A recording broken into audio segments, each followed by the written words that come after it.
आणि म्हणून अख्ख्या महाराष्ट्रात मी एकटाच माणूस असा आहे, मी मोबाईल वापरत नाही. आपली परिस्थिती नाही, मोबाईल वापरत नाही. त्याच्यामुळे मी इतका सुखी आहे. कोण बियालं तपास नाही, कोण आलं तपास नाही, आणि कोण काय भुकात आहे त्याच्याशी घेत नाही. त्याला ताणच करायचं नाही. ज्याला गरज आहे तो आपलं घेईन. चला, आणि मग ती पोरगी पोलिसाला सांगते, याचा मला काही संबंध नाही. आणि तो ती म्हणते, माझ्या प्रियकराला माझ्या बापापासून धोका आहे. प्रियकर आणि ते शिंगरू म्हणत, ते कार्ट, मला संरक्षणाची गरज आहे. थोबाड फोडून टाकलं पाहिजे. तू काही गडबीड जीव खून आलाय का? आणि याला परत तेच कारण आहे. 1 दारू, 2 जुगार, 3 मोबाईलचा गैरवापर, 4 आई बापांची केलेली लाड, आणि 5 नालायक मित्राची दोस्ती. म्हणून चिखलीकर साहेबांच्या विश्लेषणाला पहिलं वाक्य झालं आपलं, जगातली सगळ्यात मोठी संपत्ती शरीर आहे. दुसरं वाक्य आहे, ज्याचे मित्र चांगले त्याचा संसार चांगला, ज्याचे मित्र खराब संसार संपला.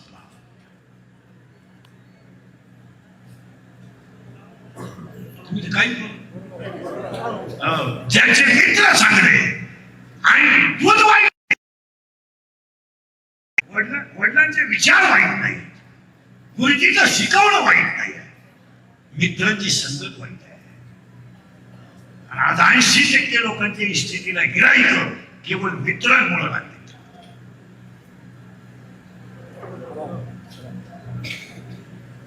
मित्र दारू पेतोय आणि बायकोला मारतोय, हे कोणालाच माहित नाही, मित्राला माहिती.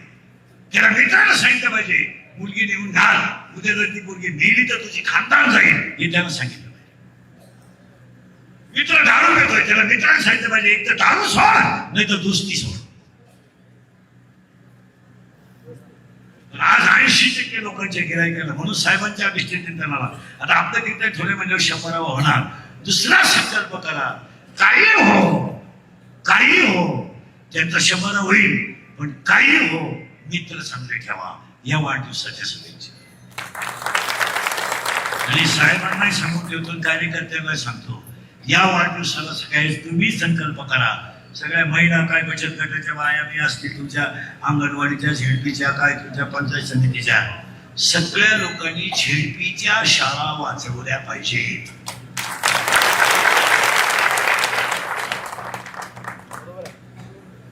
एवढा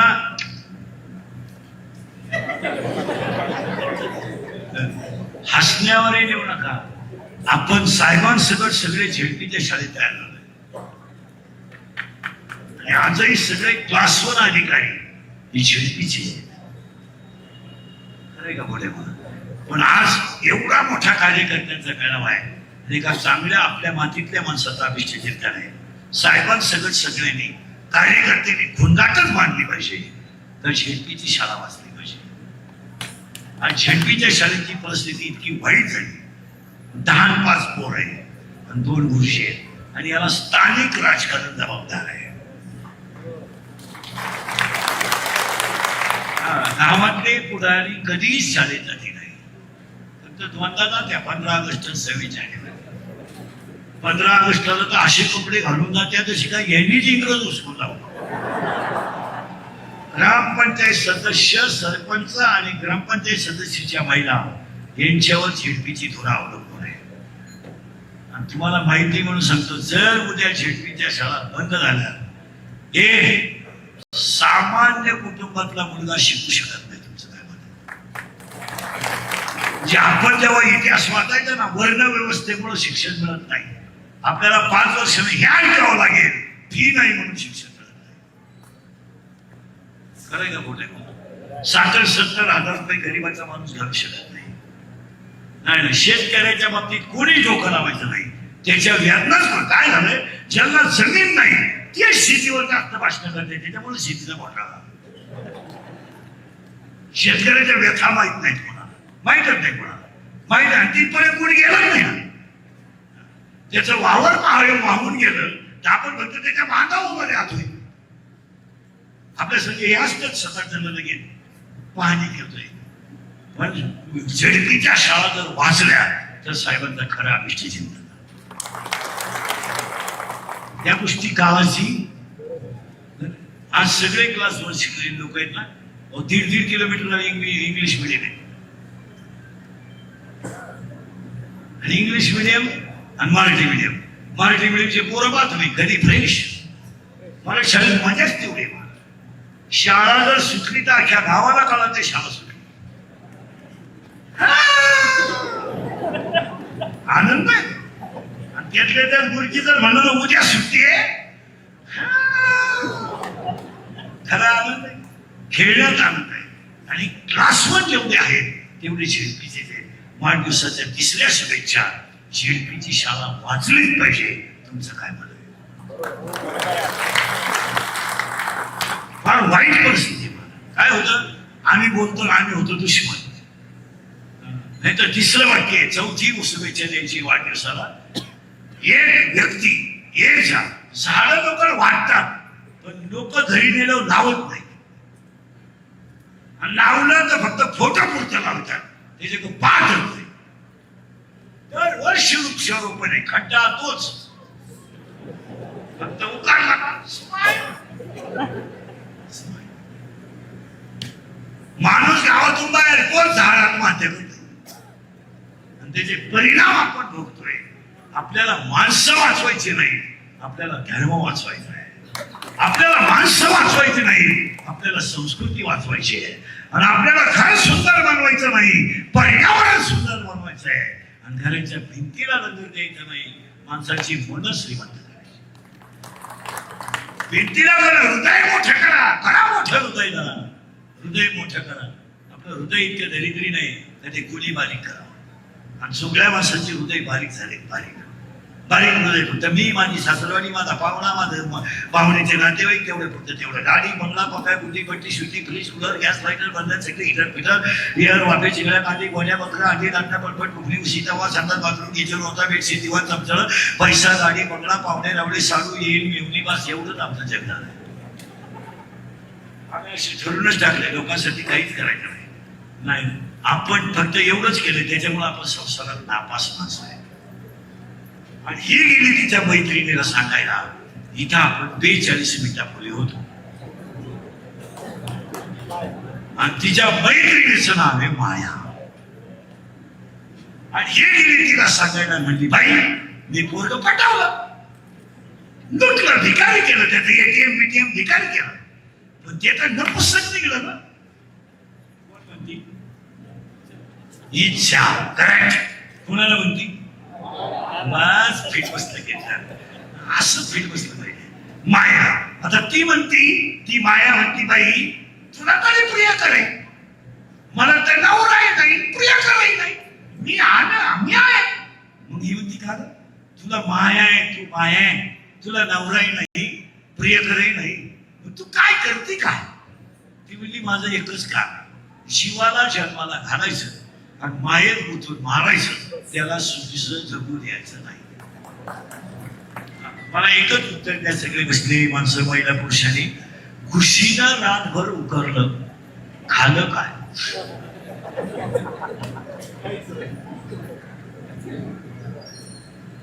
यानं काय केलं?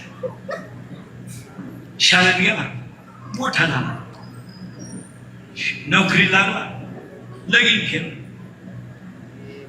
बायको केली, नवरा झाला,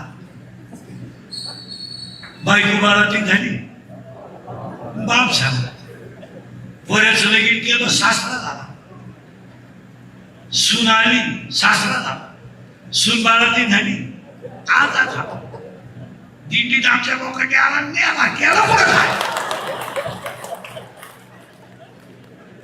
शाळेत गेली, शाळेत गेली, मोठी झाली, वयात आली, लग्न केलं, नवरी झाली,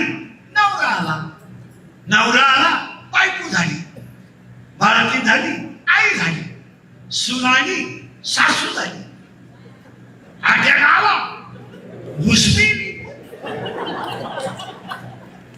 जशी आली तशी मेली, मग आता घोटाळा हा सगळा तमाशा तिनंच केला. तिचं नाव माया. आणि ही तिला म्हणली, बाई मला नवराही नाही, पण मी जीवाला कुठून मारल्याशिवाय राहत नाही. मग ती इच्छा म्हणली, बघ आता शहाणी होय का, आता कलियुग आहे, हे मागच्या युगात चालायचं. पण आता जर दिंडी केली, अन्नदान केलं, माळ घातली, गंध लावला आणि भजन जर केलं, बाबा ते बंद करते खाली कृष्णावर. भजन जर केलं तर भजन जर केलं तर तू मरती. माया माया भजनानं मरती, माया हरिपाठानं मरती.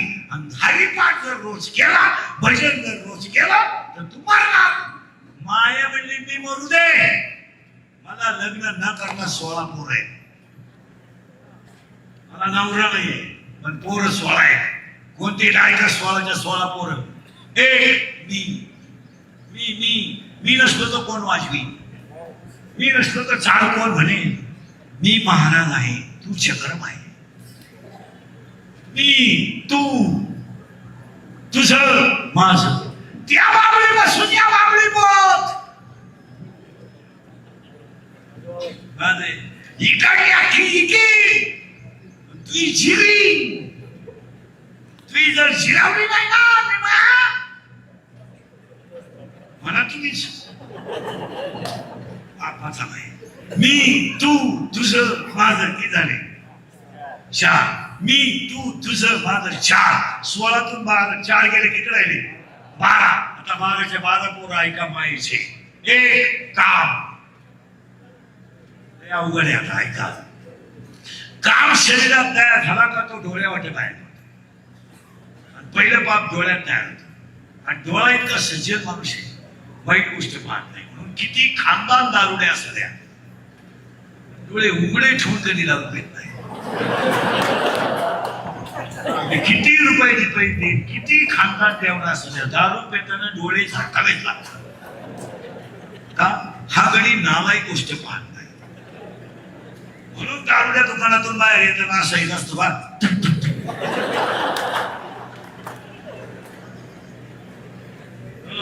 आणि पहिलं पाप डोळ्यात काय होतं, आणि डोळा काहीच करीत नाही. डोळा काय करेल? डोळा ते पाप मानक पाठवतो. रचना बा किती सुंदर आहे बघा. पाप झालं डोळ्यात, डोळा काही करीत नाही. डोळ्यानं पाप दिलं मनात घालून, मन म्हणलं माझ्याला काय होणार नाही, ते पाप दिलं इंद्रियाला पाठव.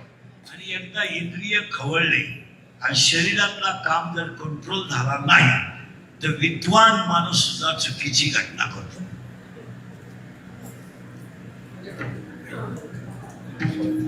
मग तिथं ज्ञानेश्वरी नाथा चालत नाही.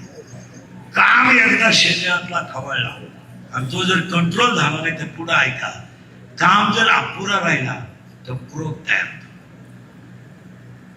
जेल मधले 80% आरोपी फक्त 2 मिनिटाचा राग आकारला नाही म्हणून आहेत. खून करायला काही 2-4 दिवस लागत नाही, मर्डर करायला काही 5-6 दिवस लागत नाही, गोळीबार करायला काही दुपार लागत नाही. आता एखाद्याला म्हणलं तुला कीर्तन सांगले होता लागते तो इंदुरीकर भोकस बुक्ष. इंदुरीकर काय एका धापडीच्या घरी नाही. मी म्हणतो 10 लाख खर्च जाऊ द्या मूर्ती, खर्चायचे का हा प्रश्न.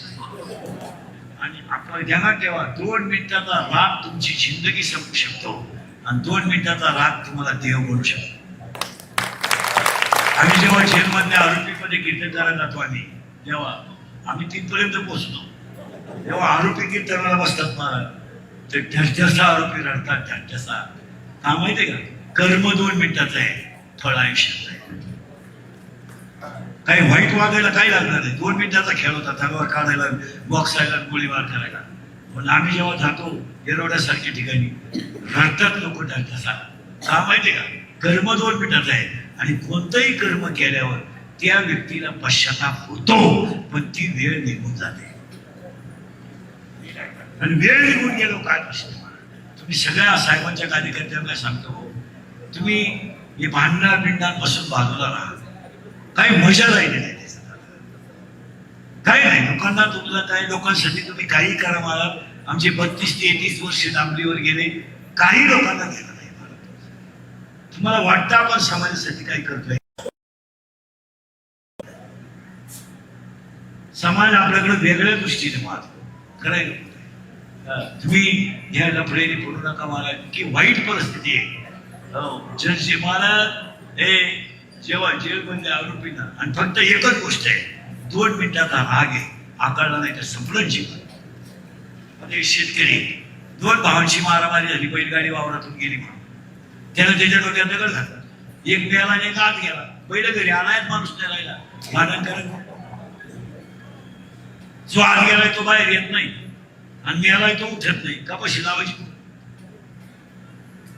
बरं, भावाचा फोन केला तो, किती नवीन मिळाली तुला? 3. तुझ्या पोरावर कर्जच तेवढं आहे, कशाला तुम्ही पाप करता? आणि आपल्या कर्माची फळ आपल्याला भोगायची. लोकांना काय केलंय?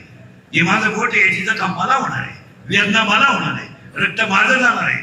आज आपल्या ते कर्माची फळ आपल्याला भोगायची, बाकी त्यांना काय केलं?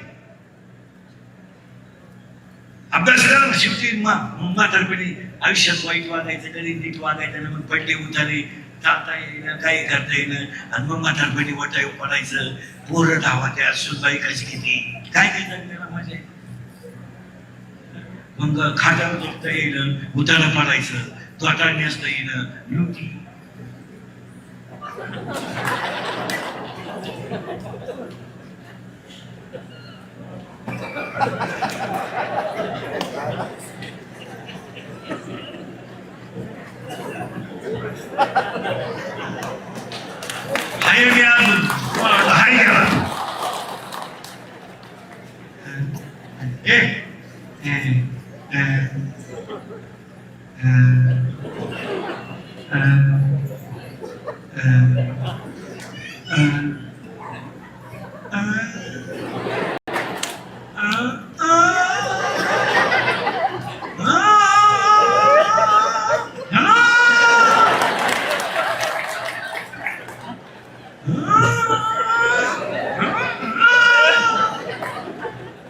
जेव्हा हे सगळं शिकतो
किती अवघड आहे.